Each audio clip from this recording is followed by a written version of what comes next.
Pastor Juan Ricardo, bienvenido. Muchas gracias. Buenos días para ti, Andrés, y para todos. Buenos días, Pastor. Le doy espacio para que comencemos con este tiempo y que usted nos cuente un poco sobre quién es usted, sobre qué hace y sobre lo que tiene que ver de este tema de pastoreo en cuarentena. Bueno, primero que todo, yo tengo que aclarar algo. Para mí es a veces todavía como abrumador cuando veo mi foto en una pantalla, por ahí en un afiche, y cuando hay como esa presentación, porque pareciera como que uno tiene todas las respuestas o que ha hecho una cosa muy importante en la vida y vengo a solucionarles todo. Y no es así. Yo soy un pastor. No es lo que hago, eso soy. Es parte de mi esencia. Aunque me dedicara a otra cosa, yo creo que seguiría siendo pastor. Esto es lo que soy. Es una vocación. Soy casado hace 13 años con una mujer hermosa, inteligente. La parte más linda de mí es ella. Y tenemos una niña preciosa de 5 años, que bueno, a veces nos reta muchísimo, sobre todo en este proceso de discipular en casa. Soy pastor hace muchos años, aunque yo no sé si lo parezca o no, pero tengo 22 años de estar pastoreando. He pastoreado en el campo, en la ciudad, he pastoreado iglesias grandes, iglesias pequeñas, he sido pastor principal, pastor asociado, plantador de iglesias, restaurador de iglesias. He trabajado en el área educativa también, soy licenciado en teología. Y bueno, yo podría decir que eso resume como un poco estos años de ministerio. Pero en los últimos años, después de mucho caminar y como buscar estrategias, formas de cómo mejorar los procesos litúrgicos de la iglesia, la estructura de la iglesia, entré como en una crisis y hasta me enfermé físicamente, como esa crisis del ministerio. Y en esa crisis Dios me permitió entender un poco qué estaba haciendo mal. Pues una de las cosas que yo descubrí, y ojo porque yo no estoy hablando de todo el mundo, estoy hablando de mí. Yo descubrí que yo estaba muy agotado en los procesos de la iglesia por varias razones. Esta es una. Se me había agotado la gracia. Eso es un fenómeno que dentro del mundo pastoral se explica como el cansancio de la gente, de tanto escuchar gente, de tanto tratar de ayudar a la gente, de salir de una consejería para entrar a otra, de escuchar una pareja para luego escuchar a otra, de perseguir jóvenes para ayudarles a encauzar su camino. En todo ese proceso se me agotó la gracia. Entonces me di cuenta que estaba haciendo mi trabajo a medias, que aunque fingía amar a la gente, ya cuando sonaba el teléfono o me escribían, ya era como, ay, no, otra vez, y con lo mismo. Entonces entré como en esa frustración, tanto caminar con la gente y no cambian, y vuelvo a hablar lo mismo una y otra vez, y entré como en ese agotamiento de la gracia. Lo segundo es que me cansé porque estaba haciendo cosas que Dios no me pidió que hiciera. La Biblia dice que Dios es el que edifica la iglesia. Ese es el trabajo que Dios hace en la iglesia. Él edifica la iglesia.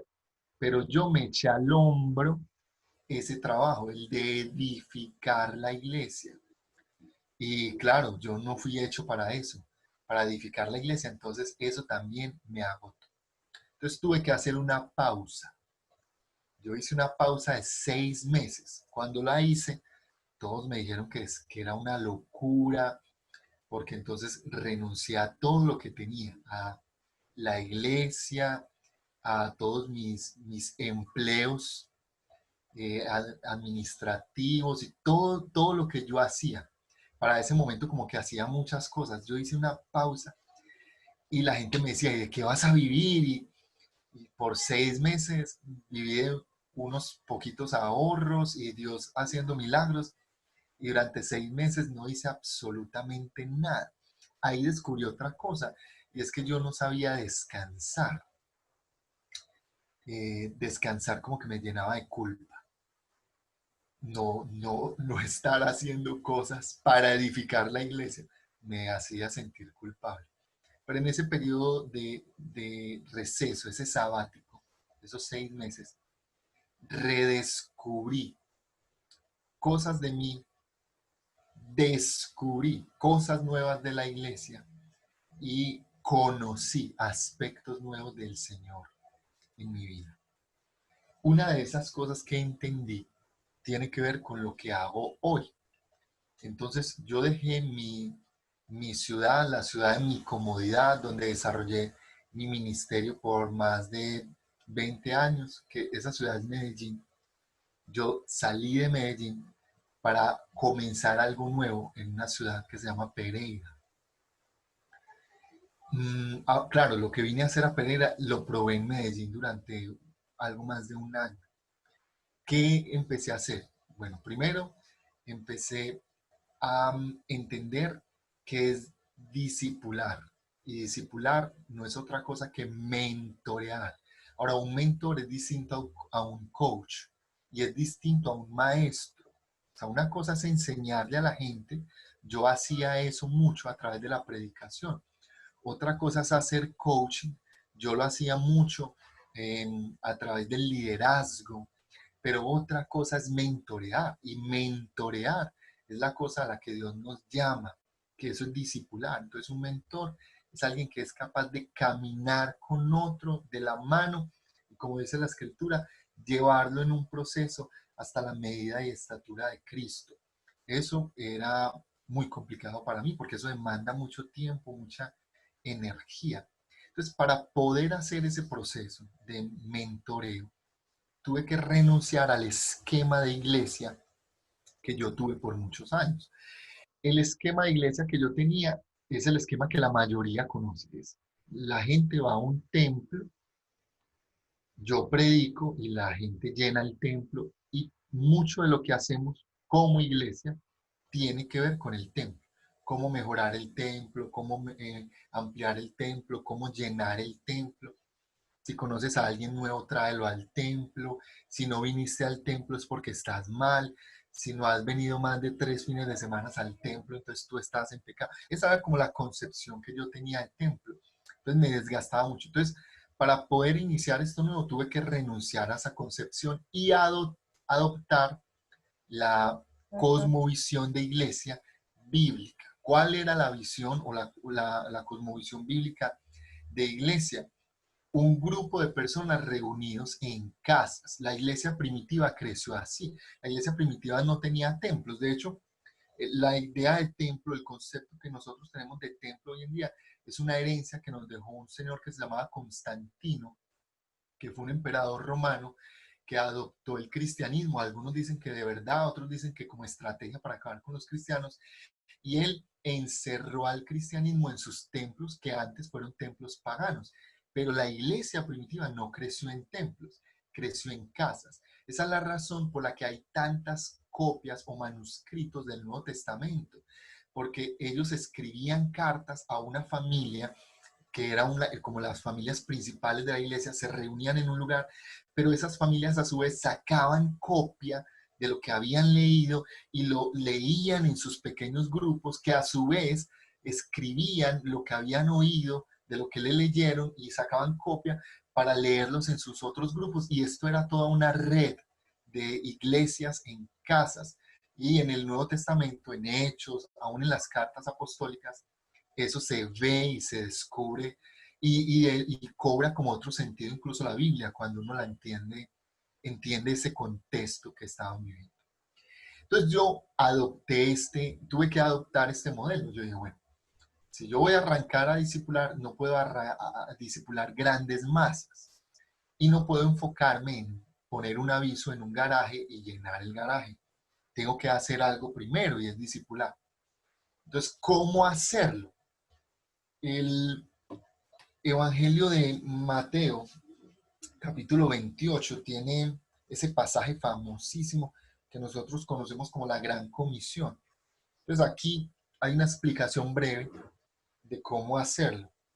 Mateo 28, voy a leer desde el 16. Pero los 11 discípulos se fueron a Galilea, al monte que Jesús les había señalado. Mateo 28 comienza mostrando unas características, unas marcas que tienen los verdaderos discípulos de Jesús. Jesús tuvo seguidores muchos, pero discípulos no tanto.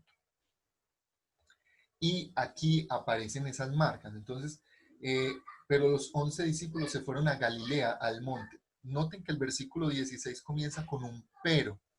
Y ese pero tiene que ver con la historia que antecede este versículo. Y es que Jesús resucitó. Y los guardias romanos que estaban cuidando la tumba se dieron cuenta de esto. Pero fueron sobornados, dice los versículos anteriores, fueron sobornados para que no contaran la historia. El versículo 15 dice, ellos tomaron el dinero y siguieron las instrucciones recibidas. Y esta es la versión que se divulga entre los judíos hasta el día de hoy. ¿Cuál versión? Que Jesús no resucitó, sino que los discípulos se robaron su cuerpo. Y el versículo 16 dice, pero los 11, es decir, hubo otros testigos de la resurrección de Jesús, pero se dejaron sobornar, a diferencia de los 11. Entonces, por eso comienza así, pero los 11. Entonces, hay gente que ha sido testiga de la resurrección, del poder y la divinidad de Dios. Ha recibido milagros, sabe que su nombre fue escrito en el libro de la vida, ha caminado con el Señor, pero se deja sobornar por la vida, por el sistema del que habla Efesios 2, que es gobernado por Satanás, este mundo que te dice, para conservar tu puesto no puedes hablar del Evangelio, para vivir tranquilo no puedes hablar del Evangelio, porque a propósito, hago un paréntesis, hablar del Evangelio te trae problemas, y Jesús lo dijo en Juan capítulo 13, en el 14, en el 16. Entonces van a ver que Jesús les dijo, si a mí me persiguieron, ustedes no pueden ser mayores que yo. Si a mí me persiguen, a ustedes también. El mundo a ustedes no les conoce, porque a mí tampoco me conoció. Y habrá gente que les va a hacer cosas malas pensando que me sirve a mí, dijo Jesús. Eh, Charles Spurgeon dice o escribió en una de sus sermones que nosotros queremos aplausos y reconocimientos en este mundo. Un mundo que crucificó a nuestro Señor. Miren nuestra incoherencia. Pero los 11 discípulos se fueron a Galilea, no se dejaron sobornar, al monte que Jesús les había señalado. Algunos dicen que este es el monte donde Jesús los llamó. En Marcos capítulo 3 habla un poco de eso, donde Él los escoge como discípulos. Y cuando lo vieron, lo adoraron, pero algunos dudaban. Aquí hay 3 características muy especiales que las he encontrado con algunos predicadores. De hecho, ya se las he escuchado también a algunos predicadores, que son las marcas de los discípulos. Un discípulo es alguien primero que obedece. Versículo 16 dice que los discípulos fueron donde Jesús les dijo. Entonces, un discípulo es alguien que obedece.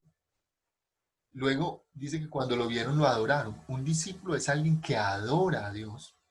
Y la última marca dice, cuando lo vieron lo adoraron, versículo 17, pero algunos dudaban. Y esa es otra marca de los discípulos, que aunque duden, adoran y obedecen. Y dice el pastor Alex Chan que uno no puede adorar lo que no obedece y no puede obedecer a quien no adora. Por esta razón, solo a los discípulos, solo a un verdadero discípulo, alguien que es obediente, alguien que sabe adorar y alguien que aunque tiene momentos de duda, porque eso es humano, adora y obedece. Solo a esas personas Jesús les dijo. Versículo 19. Por tanto, vayan y hagan discípulos en todas las naciones y bautícenlos en el nombre del Padre, del Hijo y del Espíritu Santo y enséñenles a cumplir todas las cosas que les he mandado y yo estaré con ustedes todos los días hasta el fin del mundo. Hay gente que se aferra a esta última parte del versículo 20 como una promesa para ellos. Y yo estaré con ustedes todos los días hasta el fin del mundo. Pero lo que muchos cristianos no entienden es que esta promesa no es para todo el mundo. Dios no dijo que estaría con todo el mundo hasta el fin. Dijo que estaría hasta el fin con quienes hicieran la tarea. ¿Cuál tarea? Ir y hacer discípulos. Si usted no está yendo a ser discípulos, esta promesa no es para usted. Y no lo digo yo, lo está diciendo la Biblia, para que no me vayan a aborrecer a mí, pero eso está en la Biblia, lo dijo Jesús. Ahora, ¿qué es lo que Jesús está haciendo aquí? A esos 11 que no se dejaron sobornar, a esos 11 que son obedientes, que adoran, y aunque dudaron, obedecieron y adoraron, Jesús les dice, vayan. Bueno, versículo 18 dice que Él tiene toda autoridad en el cielo y en la tierra. Por tanto, yo tuve que aprender esto y comenzar a hacerlo, reaprender. El versículo 19 dice, vayan y hagan discípulos. La traducción correcta es, mientras viven, hagan discípulos. Es decir, Jesús no les estaba diciendo, vea, déjenlo todo y dedíquense solo a esto. No. Mientras viven, mientras tú vives, mientras tú trabajas, mientras tú estudias, mientras te casas, mientras tienes hijos, mientras vives en un barrio, mientras compras casa, mientras desarrollas tu vida, haz discípulos. Mientras viven, mientras van, mientras caminan, mientras existes aquí, mientras vives, haz discípulos. Y ojo, porque Jesús no dijo, vayan, evangelicen o conviertan, que esa era una palabra que hacía parte de mi léxico. Uy, se convirtió al Señor. ¿Cuántos convertidos tenemos? ¿Cuántos nos ganamos? De hecho, uno no gana a nadie. Ese es el trabajo del Señor. Mi trabajo es hacer discípulos. Quien los gana es el Señor, quien los transforma es el Señor. Yo solo debo inspirar a esas personas. Entonces, mientras vive, hagan discípulos en todas las naciones. Creo que esto no requiere mucha explicación. Y luego dice, bautícenlos en el nombre del Padre, el Hijo y el Espíritu Santo y enséñeles. Y este es un proceso que me costó mucho, porque Jesús dice, enseñen lo que yo les he mandado. Y aquí está hablando de modelarle los mandamientos de Jesús. Eso solo se puede hacer a través del discipulado. La palabra discípulo es alguien que camina junto a. Entonces, un discípulo es alguien que tiene acceso para caminar contigo. Un discípulo no es alguien que va a la iglesia, al templo, y al culto, a mi célula, a mi grupo, viene, yo le enseño y se va. No, no, eso no es un discípulo. Un discípulo es alguien que camina conmigo. Entonces nos conocemos. Él conoce mis debilidades, pero yo las de él. Y nos pastoreamos mutuamente, nos acompañamos, nos enseñamos, caminamos juntos. Él conoce mi vida, yo conozco su vida. Obviamente hay discípulos de un nivel más profundo que otros, pero al fin y al cabo discípulos, gente que camina contigo. Entonces yo empecé a hacer eso. ¿Cómo lo hice? Bueno, dejé de preocuparme del final de la iglesia eh, y me enfoqué en el comienzo. Entonces, ¿cómo comienza todo? Todo comienza discipulando. Entonces, lo que yo hago, no es que yo me lo inventé, no, no. Esto es algo que muchos hacen desde hace mucho tiempo. Yo no inventé la rueda ni nada. Entonces, a través de 4 fases, yo hago un proceso con la gente nueva. La primera fase se llama ganar o buscar. Entonces, lo que yo hago es buscar a través de lo que la Biblia dice. Primero, oración. Yo no voy gritando con un megáfono, no. Yo oro por el sector donde vivo, donde desarrollo mi vida. Yo digo, Señor, aquí ábreme hogares, abre. ¿Y saben qué? Eso que parece tan simple, que todo el mundo sabía, yo no lo hacía. La manera en que yo discipulaba, evangelizaba, alcanzaba personas con el evangelio, era a través de grupos de mucha fuerza y montaba tarimas y cosas. Aquí, ahora yo lo hago de manera muy sencilla. Mientras vivo, Dios me va poniendo la gente con la que Él ya está trabajando. Porque una cosa clara en la Biblia es que yo no convenzo a nadie. Esa es la obra del Espíritu Santo. Jesús dijo, mi Padre trabaja, yo también trabajo y mi Padre hasta el día de hoy trabaja. Eso dice Jesús. Entonces nosotros a veces asumimos que cuando yo llego a predicar a un lugar, ahí llegó el Señor. Eso es un fraude. La verdad es que Dios ya estaba ahí antes que yo llegara, porque el Padre hasta el día de hoy trabaja. Entonces yo lo único que tengo que hacer es unirme al trabajo de Dios. Señor, si hay alguien aquí con el que ya estás obrando en el corazón, mire, yo tengo discípulos ahora que cuando conocí dijeron como que esa mañana oraron y dijeron, Señor, si tú existes, dame una señal. Y Dios me los puso en el camino. De manera sobrenatural me mostró algo esa persona. Yo hablé con él y nos conectamos y comenzamos a caminar juntos. Yo no lo busqué, Dios me lo trajo. Yo me uní a lo que Dios estaba haciendo. ¿Qué tiene que crear eso en mí? Que todo el tiempo estoy atento, estoy despierto, estoy mirando, observando para encontrar esas personas. Esas personas que en Lucas capítulo 10 se habla de ellas como personas de paz. Y Jesús dijo, vayan por las casas, toquen, y si hay una persona de paz, quédense ahí. Bueno, entonces eso es lo primero. Lo segundo que yo hago es algo que nosotros conocemos como discipulado. Entonces yo comienzo el discipulado. Y el discipulado yo ya no lo hago como antes lo hacía. Yo voy, nos tomamos un tinto, yo le pregunto cómo estás, él me dice que bien, entonces yo le leo un pasaje de la Biblia, oro por él y me voy. Y pasan los años y esa persona sube y baja, sube y baja.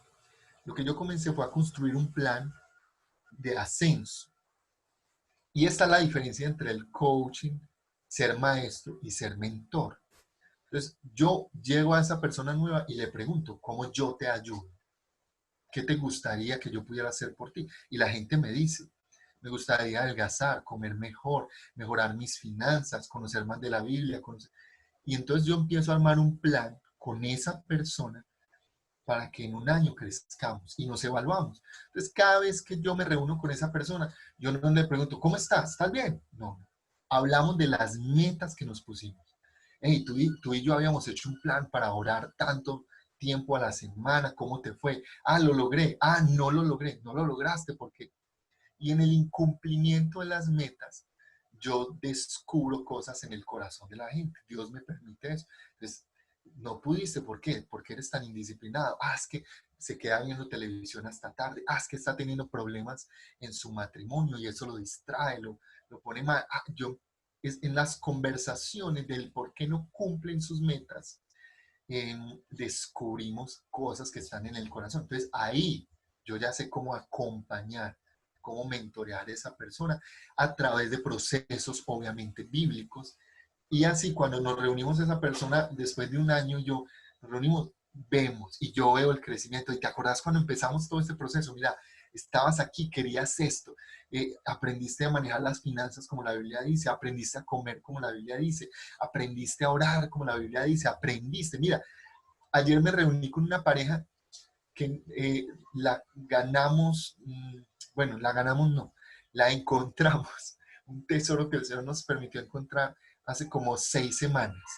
Cuando los conocimos, ellos tenían una necesidad de Dios, Dios estaba trabajando con ellos, pero nunca habían leído la Biblia. Recuerdo que cuando les dije, tienen una Biblia, la sacaron y literal empezaron a limpiarla, porque nunca la usaban. Y en solo 6 semanas ya se leyeron todo el Evangelio de Juan y la primera carta de Juan. Nunca habían leído la Biblia. Empezamos un proceso. Y es tan emocionante ver cómo sin mi intervención, la Biblia misma, la obra del Espíritu Santo, hacen lo que yo no puedo. Y empezamos un proceso. Y yo soy testigo, solo soy eso, un testigo de lo que Dios está haciendo. Y le acompaño a esa persona como un mentor. Eso hacemos. Entonces, la primera fase se llama ganar o encontrar. La segunda es discipular y en el discipular hay un punto cero y hay unas metas para alcanzar de tiempo en tiempo, ¿cierto? Entonces, esas metas anuales yo las transformo en metas de 3 meses, esas de 3 meses en metas de un mes, metas de una semana, metas de un día, por ejemplo, en todas las áreas, en el área espiritual, familiar, económica, física, porque Dios nos quiere transformar en todas las áreas. La tercera fase, después de haber caminado en un proceso discipulado, es que esa persona va a hacer lo mismo con otros. Y lo hacemos de forma que esa persona no sienta como tienes que multiplicarte, hay que ganar. No, no, no. Lo hacemos de manera natural. Cuando alguien está siendo transformado por Dios, quiere que otros sean transformados. Como los que trabajan en multiniveles. Como me ha ido de bien con Amway, metete vos también. Como me ha ido de bien con Gano Excel, metete vos también. Cuando uno le va bien con algo, uno lo vende. Cuando estas personas ven la transformación del Evangelio, empiezan a contar. Y a través de unas preguntas y unas cosas que también hago en el discipulado, yo soy muy consciente de ese proceso de multiplicación, ellos no. Entonces, casi siempre en la semana 4 o 5, en que ya hemos comenzado ese proceso de discipulado, esa persona sin saberlo ya está haciendo otros discípulos y se vuelve una cadena. Eh, Arrancar fue difícil. Bueno, entonces la primera fase es encontrar, la segunda es discipular, la tercera es multiplicar. Multiplicar y que esa multiplicación no dependa de mí. Yo alcanzo a esta persona, la estoy discipulando y ella va a hacer lo mismo con otro. Y ese otro tal vez nunca me conozca a mí, pero yo también lo estoy pastoreando. Y eso es un paradigma también que tuve que romper, porque me costaba mucho perder el control. Yo quería tener el control de todo, de qué aprende la gente, de qué enseña la gente, de qué está haciendo la gente, controlar todo. Aquí yo le he tenido que entregar el control a Dios. Dios se encarga de esos procesos. Tuve que entender que la iglesia es de Él y que Él edifica la iglesia, que ese no es mi trabajo. Bueno, obviamente enseñamos la verdad, cuidamos la sana doctrina, pero como yo estoy siendo cuidadoso en mi discipulado, les aseguro que la gente que uno discipula así se parece a uno también en esa área. Y la última fase que nosotros hacemos en eso es una consolidación, o sea, cuando la gente ya es consciente de que lo que está haciendo es iglesia, porque la gente no es consciente de eso, sino cuando empieza a multiplicar. Entonces ya es consciente de que hace parte de una iglesia, de algo que está creciendo y que es mayor que nosotros mismos. Cuando comenzó la cuarentena, yo ya estaba haciendo esto en Pereira. Yo mentoreo pastores que tienen templos y toda una iglesia tradicional. Yo he visto a mis amigos y a la gente que mentoreo en el ministerio, los he visto sufrir, a algunos con esto. Incluso algunos tuvieron que cerrar sus templos. Pero los que están trabajando de esta manera, que no es una manera que me inventé yo, es la manera en que enseña la Biblia. Algunos dicen, eso es una manera nueva. No, todo lo contrario, es la antigua. La nueva es la que la gente venga al templo. Esta es la antigua, que nosotros vamos a las casas. Entonces, para la gente que ha trabajado como yo en este asunto, esta cuarentena no nos ha afectado tanto. Por el contrario, hemos crecido. Yo tenía una meta de 300 personas nuevas para este año en el eje cafetero y Valle del Cauca, que es el área en el que yo tengo influencia y donde trabajo. A la fecha tenemos 900 personas nuevas. Ojo, no personas que escucharon el Evangelio, personas que entraron en un proceso de discipulado, 900 personas. ¿Lo hago yo solo? No, no. Como les dije, soy yo, es un equipo, y estamos discipulando y esto se extiende. ¿Cómo lo hacemos? Por todos los medios. Ellos se conectan, como lo estamos haciendo hoy, pero no de manera abierta, sino con un familiar, le hablan del Señor y comenzamos una cadena por teléfono. Ahora en algunas ciudades como Pereira, donde estoy, o Armenia, se ha abierto un poco más y nos estamos reuniendo en casas, pequeños grupos de 4, de 5, pero cuando sumamos todo esto, porque tenemos como un registro muy ordenado, tenemos unas 900, un poco más, pero cerrado como 900 personas. Entonces, eso hacemos. Ahora, menciono el número, no porque el número sea lo más importante para mí, aunque sí es importante, pero no es lo más importante. Pero lo menciono porque algunos piensan que solo hay una forma de alcanzar a muchos, pero no es verdad. De hecho, esta forma, que es la forma bíblica, alcanzó a mucha más gente, transformó el mundo conocido en aquella época y se extendió tanto que, mire, tú y yo somos resultado también de eso. Es lo que hago. Entonces me gustaría, si después de dar esta explicación, alguno de ustedes tiene una pregunta o yo puedo aportar algo en lo que hacen ustedes. Pastor, qué tremendo, qué tremendo, qué tremendo de verdad. Mientras estaba aquí usted hablando, estaba tomando apuntes, porque pues, desde Cristo para las Naciones el discipulado es un tema que a mí particularmente me toca demasiado.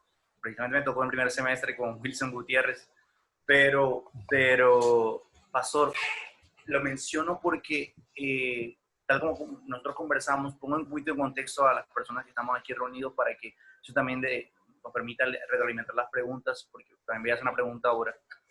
Cuando nosotros comenzamos a conversar sobre este tema, yo le comenté que había notado algo, era de que muchas iglesias habían mutado al tema online. De hecho, nosotros también mutado al tema online a través de compartir mensajes. Ahora se compartían muchos mensajes, pero yo me daba cuenta de algo y compartir un mensaje, en esa fase de compartir un mensaje, estábamos en cierta manera anunciando el evangelio, pero no estábamos pastoreando gente, no estábamos discipulando, como conversábamos en un término, no estábamos haciendo iglesia. No estábamos haciendo iglesia porque no, al tú anunciar, no tienes control de quién te está escuchando, no sabes quién te escucha, no sabes en qué proceso esta persona que escucha, no sabes si el mensaje es relevante, una palabra que quizás se utiliza mucho, pero es como que de verdad produce un fruto en esa persona y se deja como una persona que hace un tratado y lo envía a un lugar, que está cumpliendo en cierta manera en anunciar, pero depende de la providencia, es decir, no está haciendo un proceso de discipulado intencional, sino simplemente es yo doy el mensaje. En esa fase empezamos a conversar usted y yo acerca de esto y no era nada planeado de lo que el pastor comentaba el día de hoy, que de verdad, mientras estábamos ahí conversando con el equipo, nos estaba volando la mente.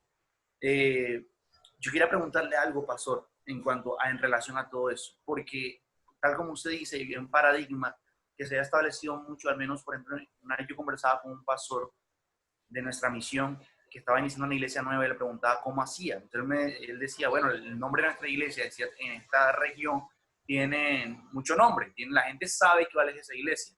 Entonces decía, yo simplemente abrí una bodega, puse un cartel que dijo el nombre de la iglesia y la gente llegó.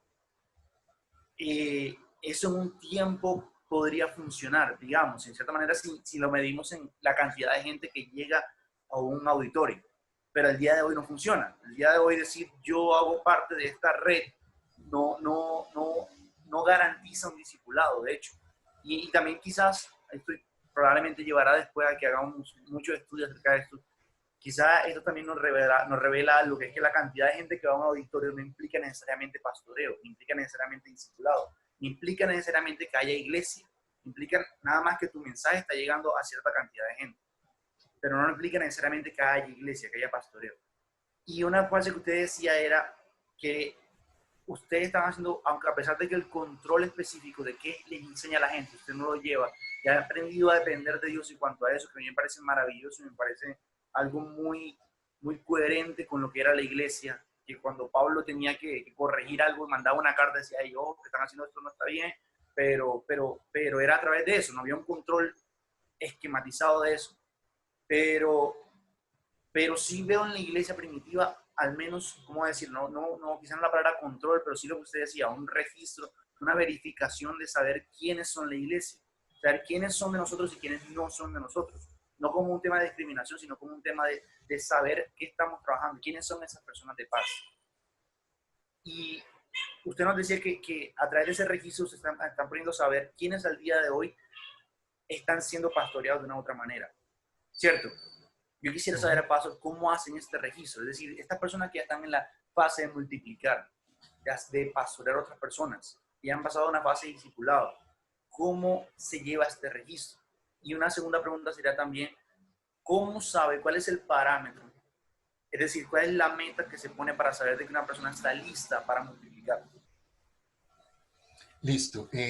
Voy a ir por partes con todo lo que me estabas mencionando, porque creo que es importante aclarar varios aspectos para todos. Asumo lo que Andrés me dijo al invitarme, que la mayoría de ustedes que me está escuchando y viendo son pastores, líderes o están involucrados de alguna forma directa con los procesos de la iglesia.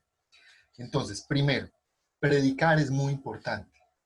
No importa si lo haces por internet, con un megáfono, es muy importante. Jesús dijo, hablando de la parábola, el sembrador salió a sembrar.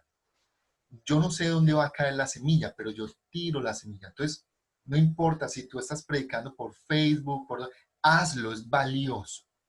Pero lo segundo es que, aunque predicar es importante, tú debes ser intencional en tu trabajo. Entonces, yo predico y yo no sé dónde va a caer la semilla, pero si cae en buena tierra, ¿qué pasa? Entonces, yo debo armar un plan de cómo esa semilla que cae en buena tierra va a ser cuidada y fortalecida. Eso hay que hacerlo. A veces los pastores asumen que si tiraron su predicación en internet y hubo 5,000 visitas o algo así, eso es la gente que está pastoreando. No, no. Pastorear es caminar, es mentorear, es discipular. Pero escucharon tu mensaje y eso va a impactar porque la palabra tiene ese poder. La pregunta es, ¿estás predicando para qué?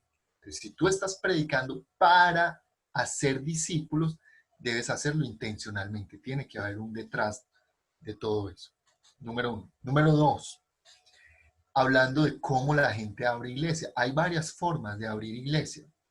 Esa que Andrés estaba mencionando es una forma. Bueno, yo puedo organizar una bodega, hacer todo un asunto de marketing y montarlo. Ese modelo de iglesia, ese modelo es un modelo que nosotros imitamos de Estados Unidos.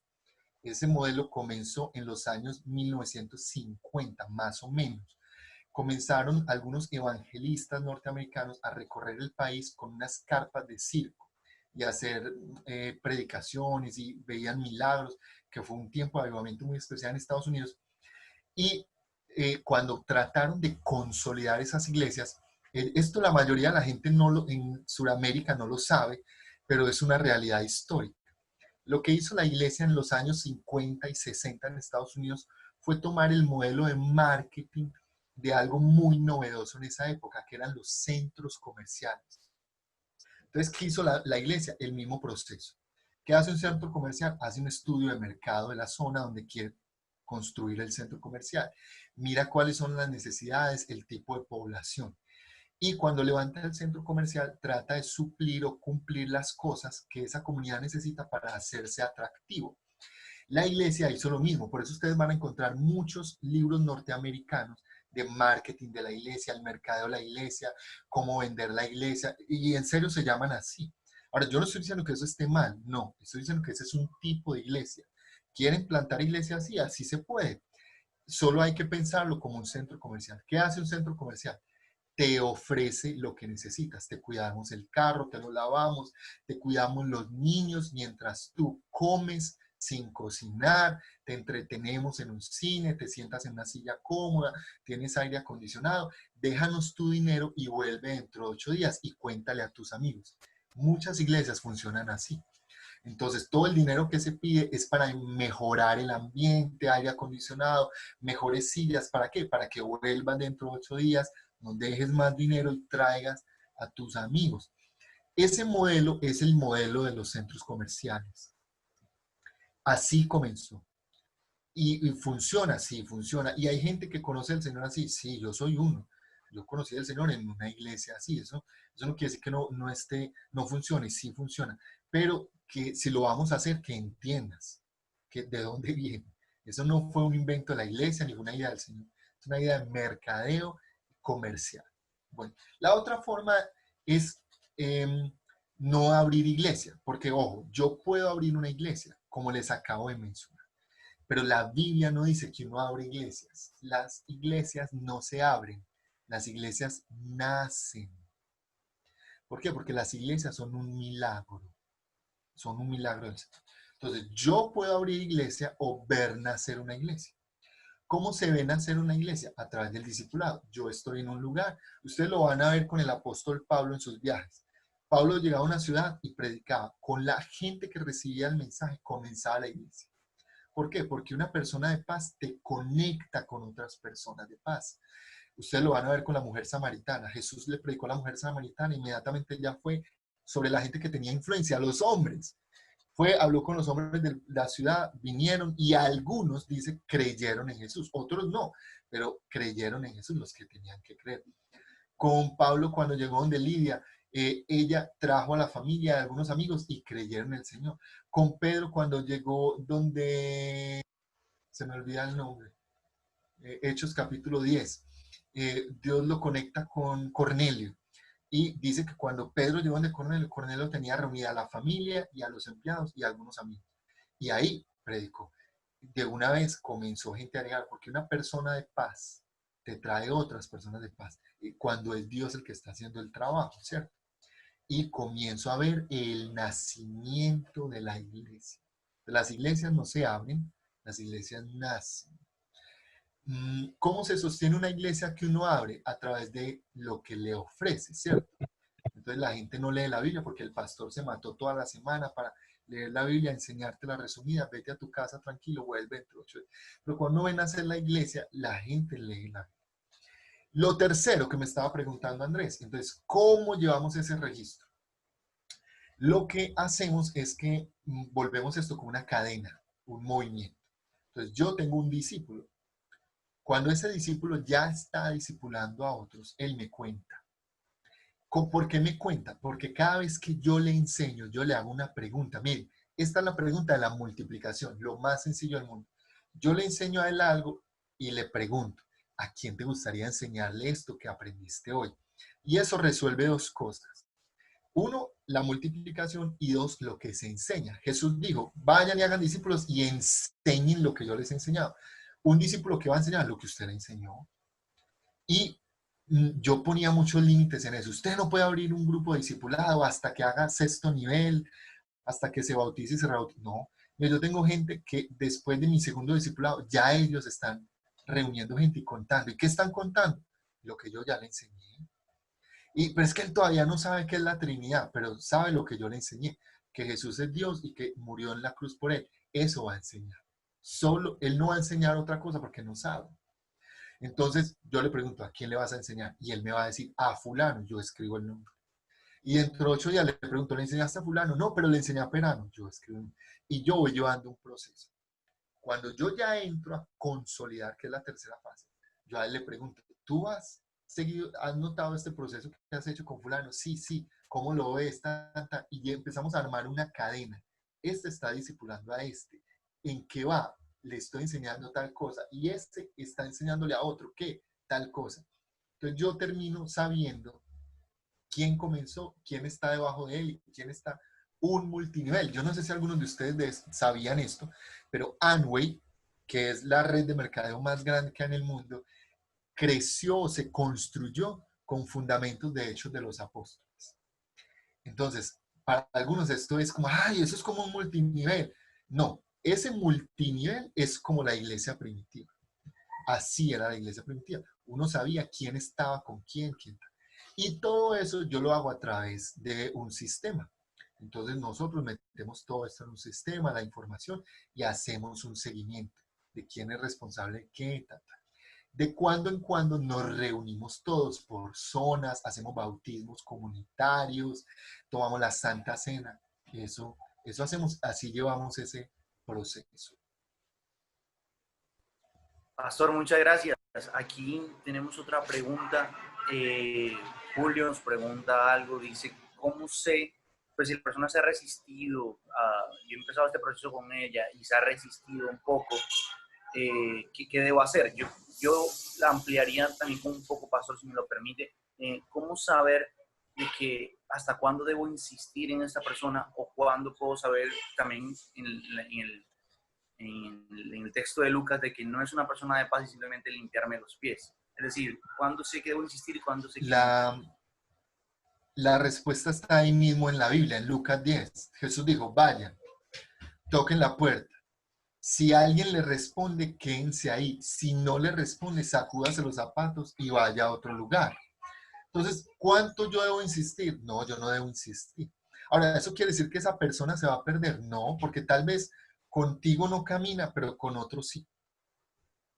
Entonces, yo le hablo a una persona del Evangelio. Y si esa persona me dice que no, yo no le hablo más. Ya. Ahora, ¿eso quiere decir que me alejo de esa persona? No. Normalmente yo lo que trato de hacer es relación de amistad. Cuando yo llegué acá a Pereira, los primeros amigos que tuvimos no eran cristianos. Y yo estaba súper emocionado. Yo, uy, nos hicimos unos amigos no cristianos.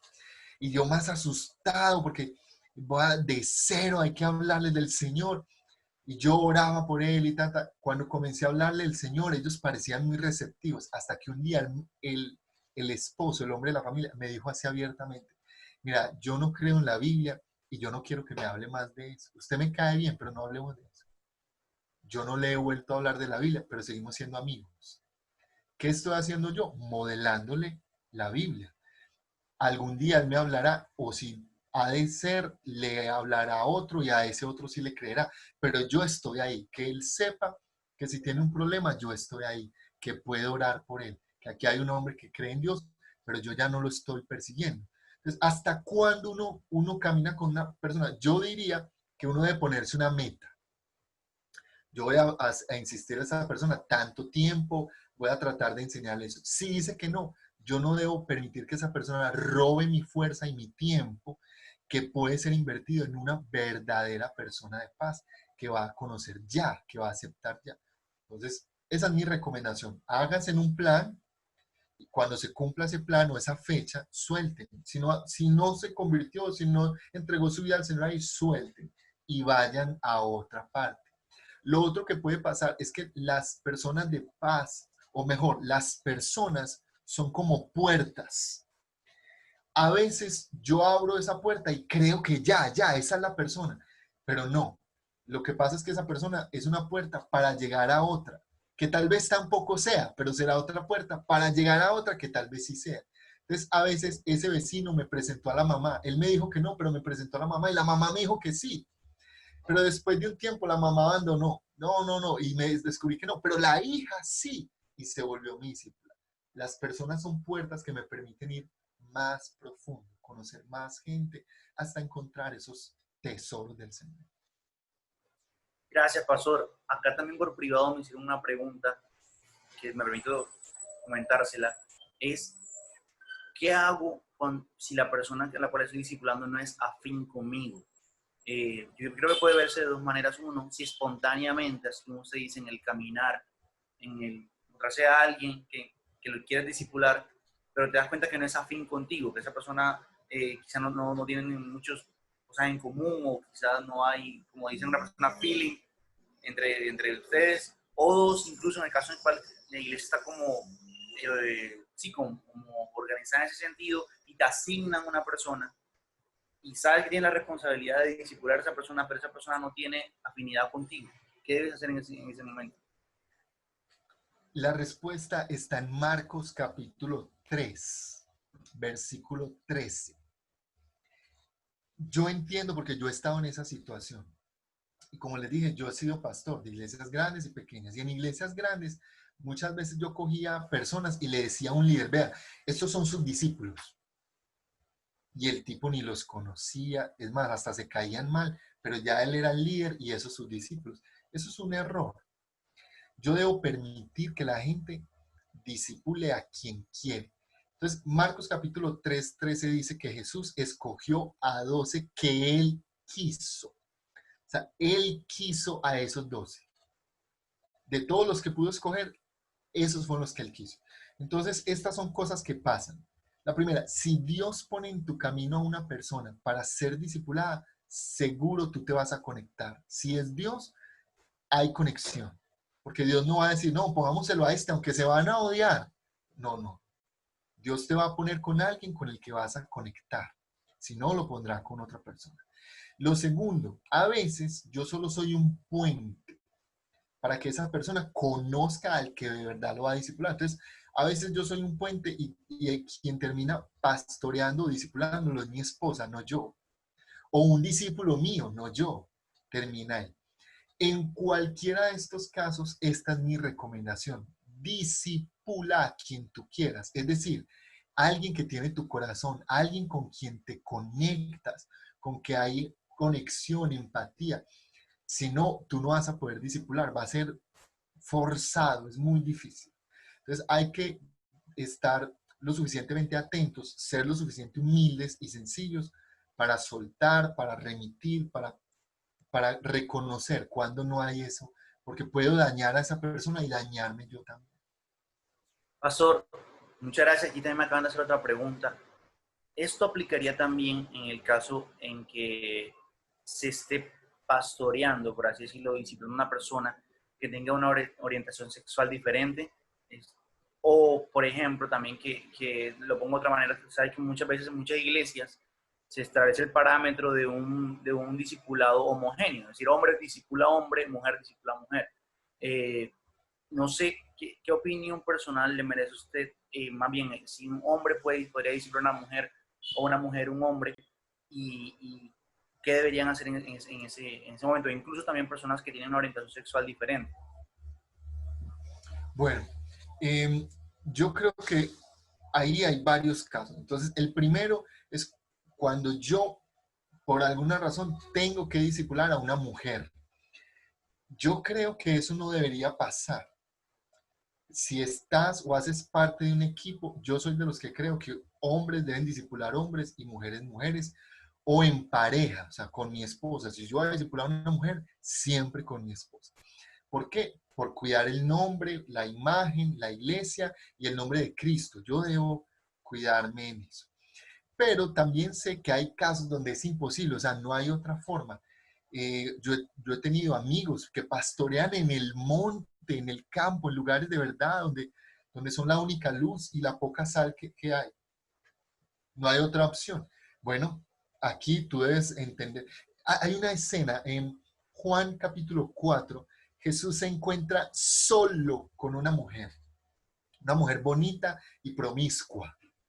Un hombre no sano abusaría de eso. Entonces, si tú tienes problemas con el sexo opuesto, no puedes controlar algunas cosas, esto es sencillo. Tú eres un cristiano carnal, todavía tú no debes estar ahí. Un cristiano espiritual no tiene ese problema. Un cristiano carnal sí. Entonces tú debes cuidarte en esa área. Ahora, ambos son cristianos, ¿cierto? Pero tú debes cuidarte en esa área.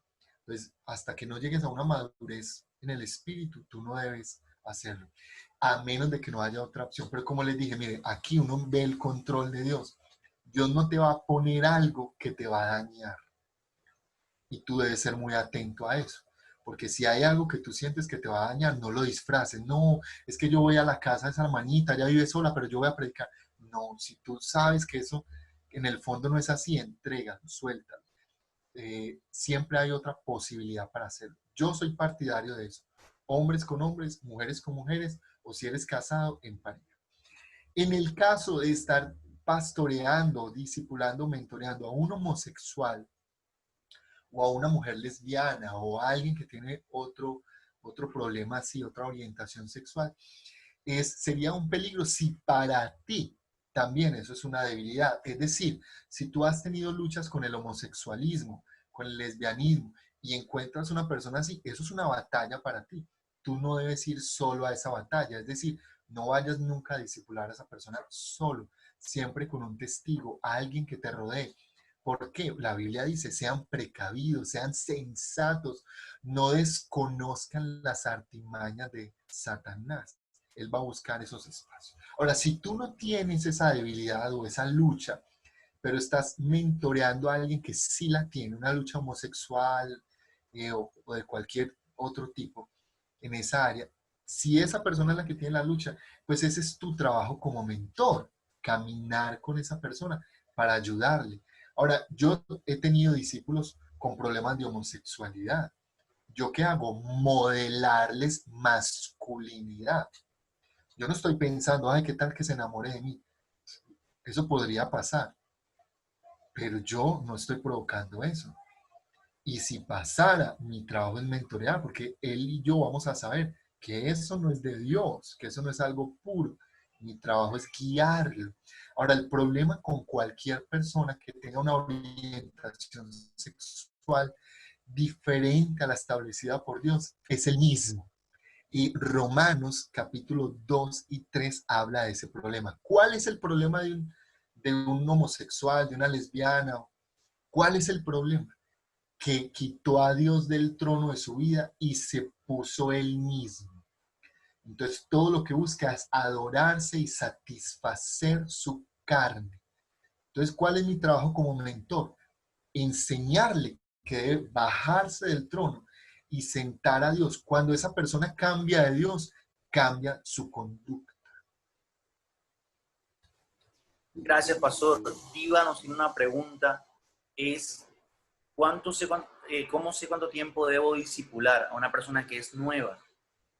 Es una pregunta más relacionada con cuánto tiempo debe durar el discipulado. Bueno, yo creo que el mentoreo o el discipulado es una conexión para toda la vida. Yo mentoreo personas que ya no están cerca de mí, gente que se ha ido del país, que están desarrollando su vida en otros ámbitos, haciendo otras cosas, pero tenemos una relación de amistad en la que todavía hay mentoreo, hay discipulado. Sin embargo, sí hay como unos procesos, unas metas. Entonces yo tengo unas metas básicas. Entonces mi meta número 1, llevar a la persona hasta el bautismo. Meta número 2, llevar a la persona en un proceso de pureza a través de las disciplinas bíblicas. Meta número 3, afirmar su identidad en Dios. Ahí esa persona ya es para mí un cristiano maduro.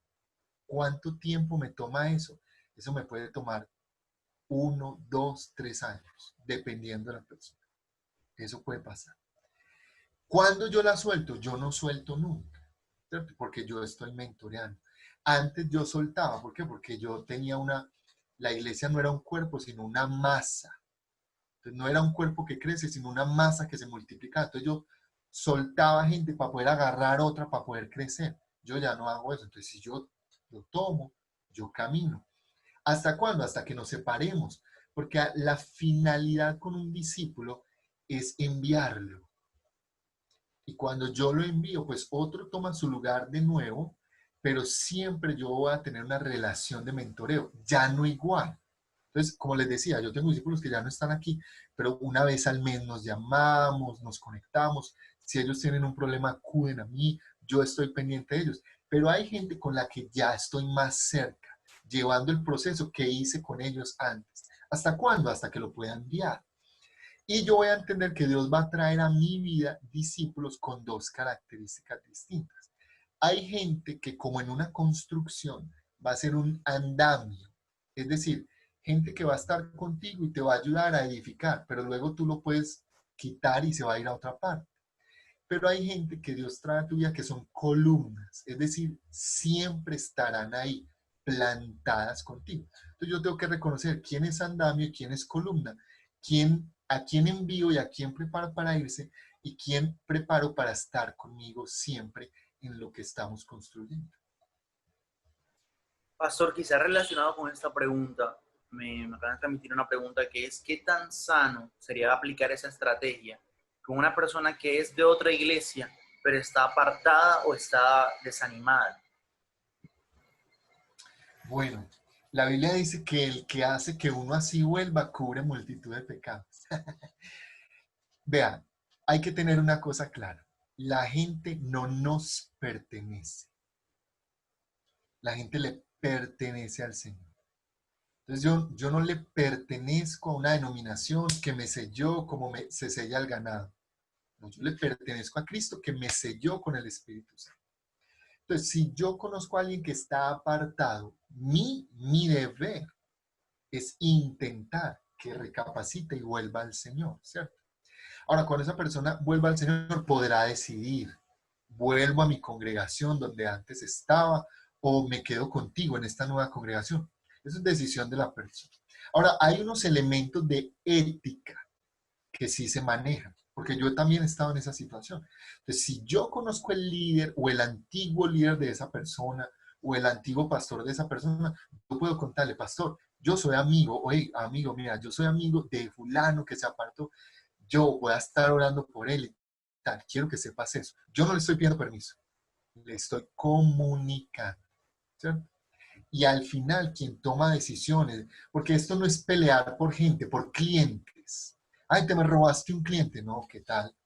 No, no, estoy ayudando a un hermano que cayó a levantarse. Cuando ese hermano esté bien, decidirá.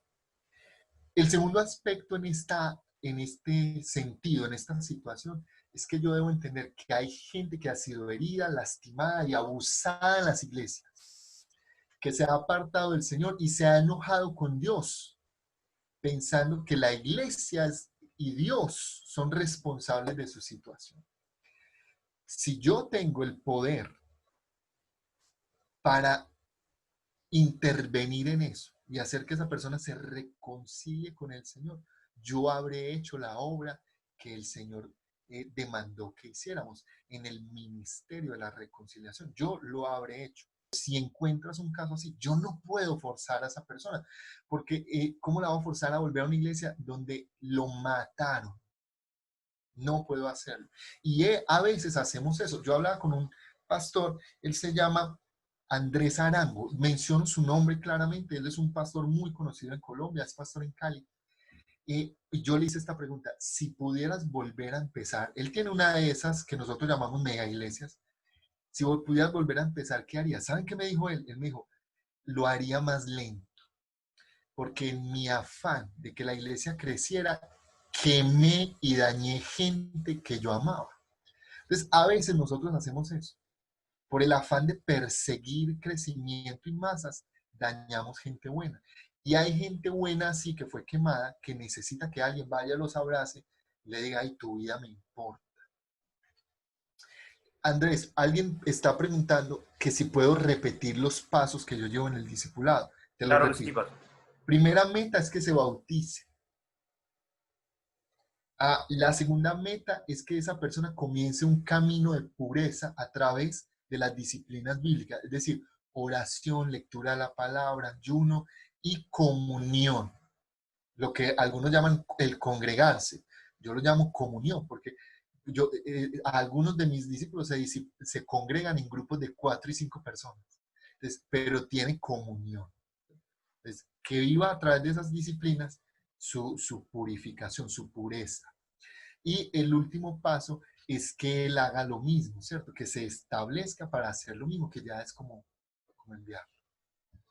Perfecto, pastor. Antes de pasar una pregunta que nos hizo Javier, y de hecho, vamos a hacer ahí algo aquí, no sé si Javier puede abrir un momentico el micrófono ahorita para ampliar su pregunta, pero antes de eso, pastor, si detecto bien, y me corregirá si mi entendimiento no es correcto, la comunión no necesariamente, como la maneja en estas modas de iglesia, la comunión no necesariamente implica que todos se reúnen en un mismo lugar o todos se reúnen, por ejemplo, hacen una reunión de Zoom y se reúnen todos. No necesariamente es eso. La comunión también puede llamarse o puede entenderse como grupos pequeños, a pesar que de pronto ese término no es el correcto, pero grupos pequeños. Así hacen comunión. Así era la iglesia. Cuando Pablo escribió: no dejen de congregarse como algunos tienen de costumbre, él no estaba pensando como nosotros en el templo, porque eso no había. El congregarse eran pequeños grupos, familias. ¿Por qué era tan importante eso? Por la doctrina. Entonces, esto era una cadena. Les voy a explicar básicamente cómo era. Pablo le escribe a Timoteo, y Timoteo era el pastor de la iglesia de Éfeso en ese momento. Un ejemplo. Entonces, Timoteo se reúne con la iglesia principal, tal vez eran 30, 40 personas, los ancianos, que la Biblia llama. ¿Dónde se reunieron? En el patio de una de las casas. Y Timoteo abre la carta y les dice: miren lo que me escribió Pablo. Y a su vez, todos esos 30 ancianos abrían un pliego y empezaban a escribir lo que Timoteo les leía, y conversaban y discutían sobre esto. Eso lo hacían el domingo, pero el lunes todos esos ancianos tenían un grupo en casa. ¿Con quién? Con sus hijos, con la suegra, con el vecino, y era otro grupo, tal vez de 20 o 15. Y adivinen qué les decía: oye, ¿cómo le parece que Pablo le escriba a Timoteo? Y miren lo que le dijo. ¿Y saben lo que hacían esos 15 o 20? Abrían un pliego también y comenzaban a tomar nota. Y discutían y hablaban lo que leyeron. ¿Por qué? Porque el martes ese grupo también se reunía en otra parte con otro grupo más pequeño. Y esa era la congregación. Entonces, cuando Pablo dice: no dejen de congregarse, está hablando de eso. Son familias. Mire, cuando Pablo dice: profetícense los unos a los otros, uno eso no lo puede hacer en una congregación nuestra hoy, con templos grandes. Eso es una locura. ¿Por qué Pablo recomendaría algo así? Porque eran grupos pequeños, porque se podía hacer. ¿Por qué Pablo habla de que nos pulimos? Porque la Biblia también dice eso, que el hierro con hierro. porque hay roce, porque Pablo nos invita a soportarnos los unos a los otros. Porque para mí es muy fácil soportar a Andrés, que no es nada conmigo, pero soportar a mi suegra, pero mi suegra se congrega conmigo en la sala de mi casa, tengo que soportarla. Me estoy explicando, era más difícil. Entonces, cuando la Biblia habla de congregarse, está hablando de esos grupos que pueden ser grandes o pequeños. ¿Qué es lo importante de congregarse? Tener comunión. Común unión, las cosas que nos unen, las cosas que tenemos en común, las cosas que vivimos en comunidad.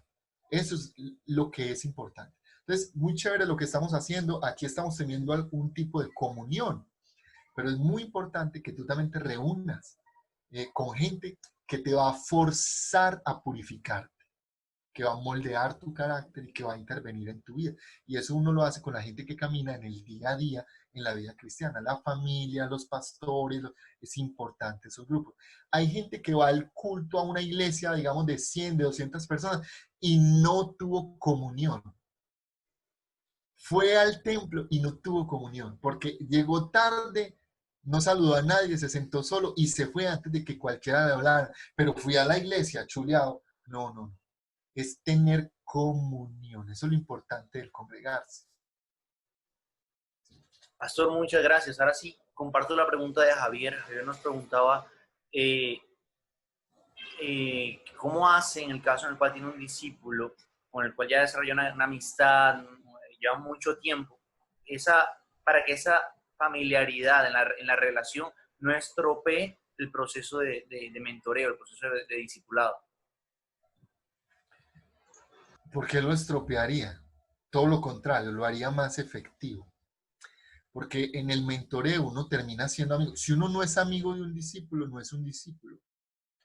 Jesús dijo, ustedes son mis amigos. ¿Por qué? Porque hacen lo que yo les pido. Eh, Porque conocen lo que quiero. Entonces, si ese discípulo no es amigo, no es un discípulo. Esa es una persona que yo le estoy enseñando ahí la Biblia. En el mentoreo se requiere amistad. Y ojo, porque el miedo que nosotros a veces tenemos que un discípulo se vuelva amigo es que nos mida y que se dé cuenta que no tenemos la estatura que decimos tener. Entonces, a esto la Biblia se refiere, bueno, se refieren muchos pasajes de la Biblia, pero voy a pensar en uno específicamente. Jesús le lava los pies a los discípulos. Para nosotros es muy fácil esa escena, lavarle los pies a la gente. Nosotros nos ponemos la toalla y nuestra cara de humildad y santidad. Y ven, yo te lavo los pies. Pero dejar que alguien me lave los pies a mí es difícil. Porque no, porque hemos creído que lavarle los pies me da dignidad a mí, pero dejármelos lavar me quita dignidad, pero ¿saben qué? Los discípulos también me pueden lavar los pies a mí, es decir, yo, a través de un discípulo también Dios me habla, me forma. Entonces yo tengo que aprender a ser vulnerable. ¿Qué es la vulnerabilidad? El pastor Philip Webb la explica así en su libro Conectados. Él dice, vulnerabilidad es esto. La gente confunde vulnerabilidad con transparencia. Entonces, hay gente que dice, yo soy transparente con mis discípulos. Transparente es una casa con ventanas sin cortinas, ¿cierto? Las ventanas sin cortina, el discípulo se puede asomar y mirar lo que hay adentro. ¿Por qué? Porque mi líder es transparente. Pero la Biblia no nos llama a ser transparentes. La Biblia nos llama a ser vulnerables. ¿Qué es ser vulnerable? La misma casa, con las mismas ventanas sin cortina, pero la puerta abierta. Quiere decir que cualquier persona que se asomó por la ventana también puede entrar por la puerta y ayudar a reacomodar cosas. Entonces, un discípulo puede ser usado por Dios para enseñarme a mí. Yo no tengo que tener miedo de decirle a un discípulo, hoy estoy cansado, estoy mal, ora por mí. Jesús lo hizo con sus discípulos. ¿Quién te crees tú o quién me creo yo para no hacerlo? Lo hizo el Hijo de Dios, pidió ayuda, no la voy a pedir yo. Entonces yo puedo decirle a un discípulo, hoy estoy triste, hoy estoy desanimado y quiero soltar la toalla. Por supuesto, hay niveles con los discípulos, ¿cierto? Yo no le voy a decir a un muchacho que apenas estoy discipulando de 3 semanas, hermano, yo como que tengo dudas de la fe. Yo no le voy a decir eso. Tiene que ser un discípulo que ya es un amigo. Le voy a decir, hey, me siento cansado, estoy decepcionado, quiero renunciar, ora por mí. Es importante eso. Pablo dijo, lo que ustedes han visto en mí, esto imiten, porque al fin y al cabo yo imito a Jesús. ¿Cómo pudieron ver eso en Pablo? Vieron todo en Pablo, hasta sus defectos, pero vieron que Pablo no se rendía a sus defectos, sino que él se purificaba, él iba en un camino de purificación día a día. ¿Con quién? Con la misma gente, la comunión nos purifica. Entonces, yo le puedo decir, mis discípulos saben algunos de mis batallas. Hey, tú sabes que yo tengo una batalla en esto, pero también sabes que no me he rendido, que constantemente camino en confesión y arrepentimiento. Haz lo que yo he hecho. Eso solo lo puede hacer un discípulo que se vuelve amigo. Pastor, tengo dos preguntas más que me permito hacerlas las dos juntas. Muchas iglesias hemos aprendido o hemos adoptado un modelo que es de una iglesia una mega iglesia en Colombia que adoptó cierto modelo grande de 12 personas, discipular 12 personas, básicamente. Usted nos comentaba algo con respecto, a través de un ejemplo, de que, por ejemplo, los ancianos de una iglesia, en el caso de Éfeso, por ejemplo, podrían ser 30, 40 personas, no tienen que ser necesariamente 12.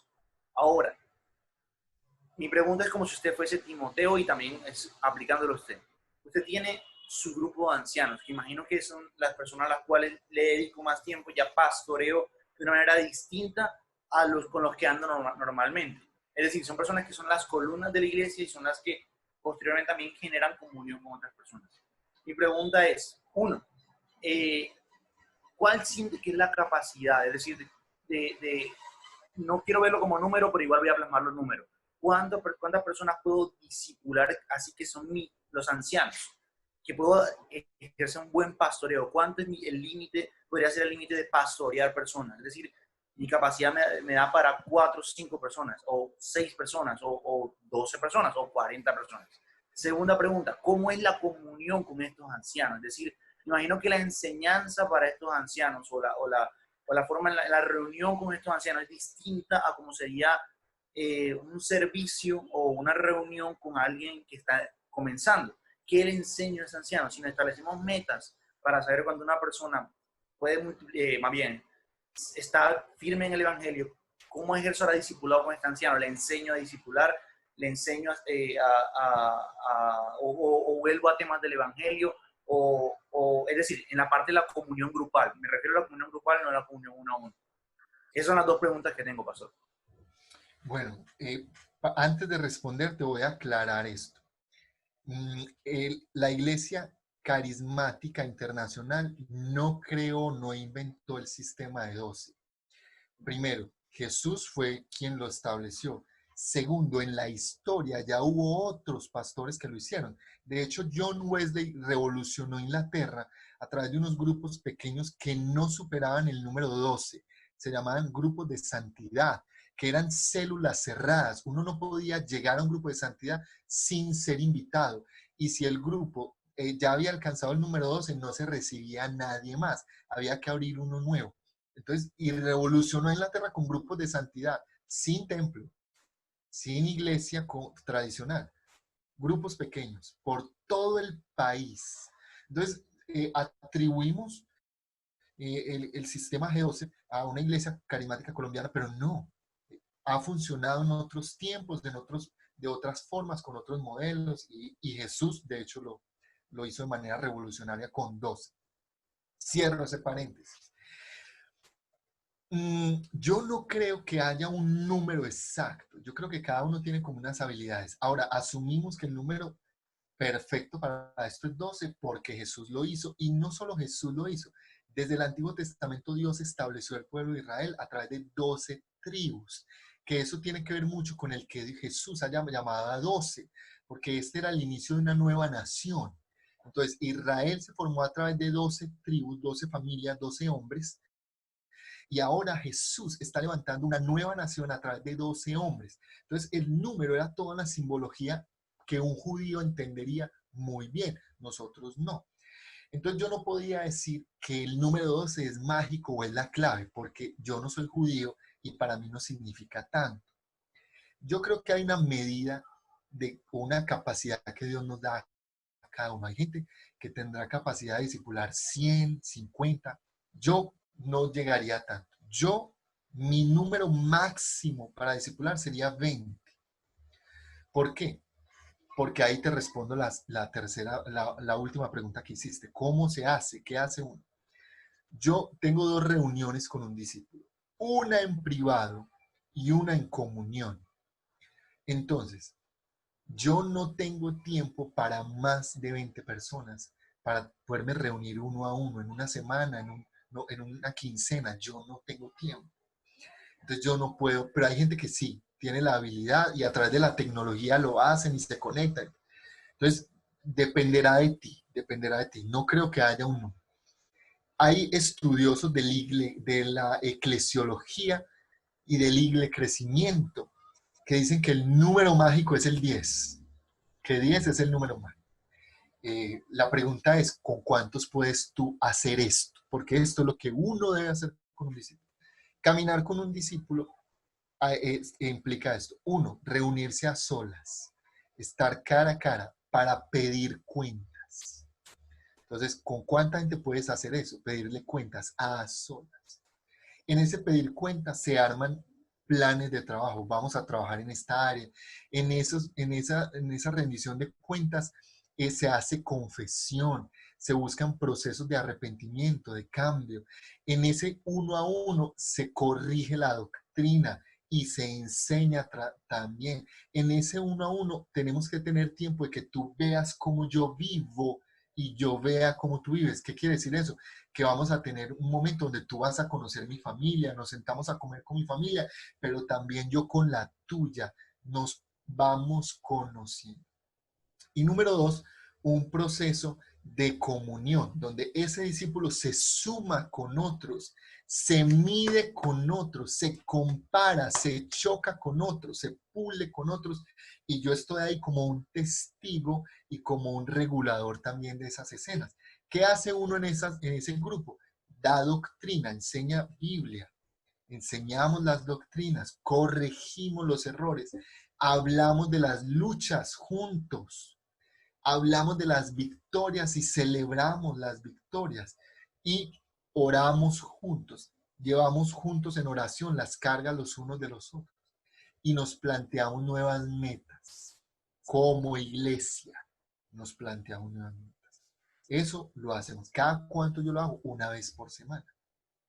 ¿Con cuánta gente yo puedo hacer eso? Con más de 20 no podría hacerlo. ¿Hasta dónde lo disipulo? Entonces ya ese tipo se volvió un anciano. ¿Qué es un anciano para mí? Alguien que tiene la misma autoridad que yo. Entonces mi meta con un discípulo es llevarlo hasta ese punto, que tenga la misma autoridad que yo. Que ya no sea un discípulo, sino un amigo igual a mí. Que eso es algo que este sistema piramidal de iglesia no nos enseña, sino que cada vez el pastor está más arriba, más en la punta y la gente más lejos de él. Lo que la Biblia nos enseña es que nos rodeamos, entonces estamos juntos, ya tú eres mi igual, ya yo no soy tu líder, somos amigos, yo escucho tu voz y tú la mía, y nos pastoreamos mutuamente. Esa es mi meta.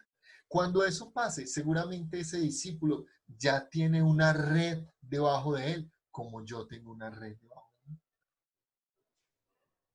Excelente, pastor. Le tengo una última pregunta porque ya creo que nos hemos pasado un poquito del tiempo y me pidieron conservarla, me pidieron por privado, me pidieron conservar el anonimato por el carácter de la pregunta. Entonces, perdóneme la pregunta.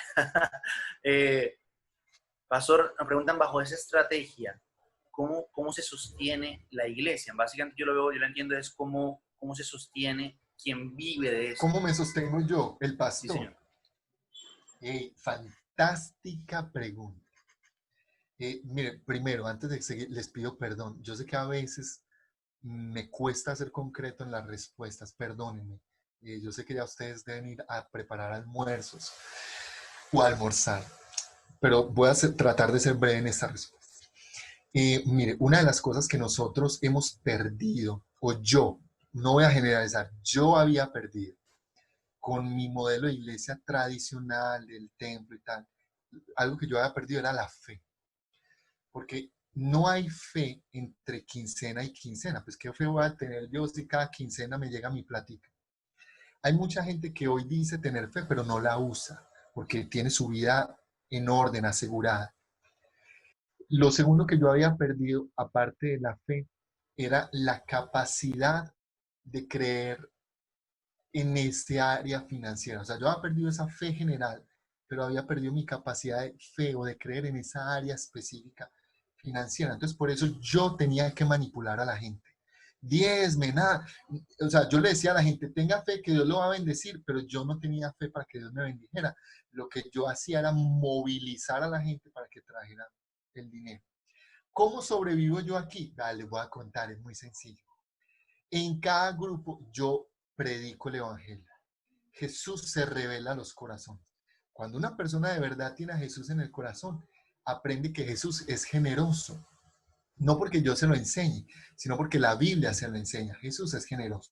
Entonces, en algún punto, sin yo decirlo, miren, les aseguro, nunca yo hablo ni de diezmo ni de ofrendas. Sin yo decirlo, la gente me hace esa pregunta. O la gente me dice, pastor, yo le quiero dar esto. ¿Por qué? ¿Porque lo manipulé? No, yo confío, yo trabajo para el Señor. Cuando yo trabajaba para la iglesia me pagaba lo que la iglesia quería y podía. Yo ahora trabajo para el Señor me paga. Entonces, yo puedo trabajar para la iglesia y decir que estoy trabajando para el Señor. Pero la verdad, yo no lo hacía. Yo trabajaba para la iglesia y la iglesia me pagaba. Y me preocupaba cuando la plata no entraba y no subía. Ahora yo trabajo para el Señor y el Señor me paga y me paga mejor. Yo no tengo que manipular a nadie. Sin embargo, los grupos llegan a un punto donde sin hablar nunca de plata, tenemos un cofre en cada grupo. Y la gente que quiere, nunca, eso es una regla, nunca decimos, vea, ahí está el cofrecito. No, no, el cofre se pone en un lugar y la gente pregunta, ese cofre ahí, ¿qué es? ¿Alcancía qué? ¿Eso es para echar plata o qué? Sí, si tú quieres dar, da. Se echa dinero ahí. ¿Para qué es ese dinero? El anfitrión del grupo decide. Por ejemplo, él puede decir, con este dinero vamos a comprarle unos libritos para el discipulado de los niños o vamos a ayudar a alguien que está muy necesitado del grupo. Él puede decidir. Incluso puede decidir si me da algo a mí. No tenemos una regla. Ahora, ¿esto me lo inventé yo? No. La iglesia más grande de los Estados Unidos no tiene templo. Es una iglesia que queda en la ciudad de Tennessee. Y ellos tienen más o menos unos 200,000 miembros. ¿Qué iglesia tiene 200,000 miembros? Ninguno. Ellos no se pueden reunir ni siquiera en el estadio. Ellos hacen una reunión cada 3 meses en el estadio de béisbol, lo alquilan todo el día y entran por pequeños grupos y lo que hacen son bautismos comunitarios y rendición de cuentas. ¿Por qué? Ellos hacen esto que yo les estoy diciendo y confiamos. Entonces yo confío en que mi discípulo pone dinero si él quiere. Ay, si se está robando la plata, eso es asunto de él.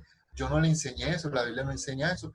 Yo confío que Dios va a hacer la cosa que tiene que hacer, ¿cierto? Entonces, yo trabajo para Dios, Dios me cuida a mí, Dios toca los corazones. Esa iglesia, que es la más grande de los Estados Unidos, ¿saben qué hacen con los miles de dólares que le entran cada semana a través de los grupos pequeños?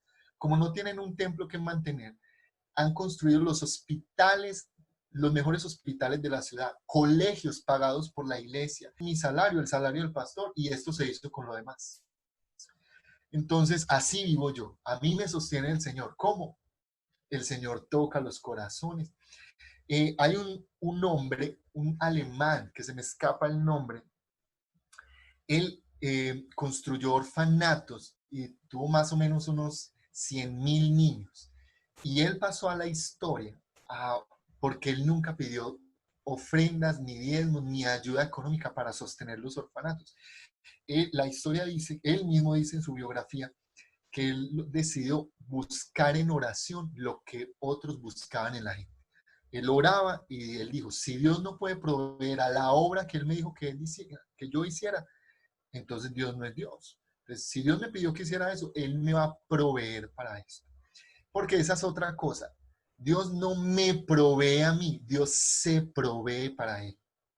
Eso dice en Génesis, cuando Isaac le pregunta a Abraham, ¿y dónde está el cordero del sacrificio? Abraham le dice, Dios se proveerá a sí mismo de cordero para el sacrificio. Entonces, Dios quiere que abramos iglesias en Pereira. Dios se proveyó a alguien para eso. En este caso, de mí. Dios me trajo aquí. Y si esto es lo que hay que hacer, Dios se proveerá de comida para mí y todo lo que yo necesito. Tú estás levantando una iglesia, necesitan músicos, tú no los necesitas, los necesita Dios. Si Dios los necesita, Él se proveerá de músicos. Tenemos niños y no hay maestros para niños.